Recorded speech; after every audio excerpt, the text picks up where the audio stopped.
একটা ছেলের প্রথম ভালোবাসা হলো ভাই তার বাইক। বাইক আছে, তার দুনিয়ার সবকিছু আছে। মানে একটা ছেলে যখন একটা বাইকের প্রেমে পড়বো ভাই, খাওন দাওন সবকিছু ভুলে যাবে, ভাই বেড়াদার বাপ মা সব ভুলে যাবে, বাইক যদি কাছে থাকে। এতটা ভালোবাসবে একটা বাইক রে। গার্লফ্রেন্ড মন ফ্রেন্ড এগুলোর কথা মনে করেন কিছুই মনে নাই। বাইকের এতটা যত্ন করতে থাকবো, মনে করেন নিজের অতবার ধুইব না, বাইকটা অতবার ধুয়ে রাখবো। এতটা ভালোবাসায় মনে করেন একটা ছেলে ওর বাইক রে।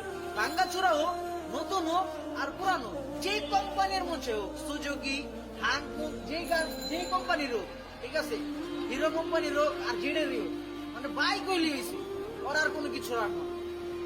মানে বাইক আছে আর দুনিয়ার সবকিছু আছে। তো ধরেন পায় নাই, সেটার একটা কষ্ট, আর যে একবার পায়া হারা ফেলাইছে ওটার একটা কষ্ট ভাই। মানে বাইক আছে আমার, ছিল, এখন নাই, সেই ফিলিং মানে এটা কারোর সাথে ভাই শেয়ার করুন যাবো না। মানে ওটার যে কষ্টটা, ঠিক আছে, মানে এটা দ্বিতীয় কেউ আইসা পূরণ করতে পারবো না। যত কষ্ট মানে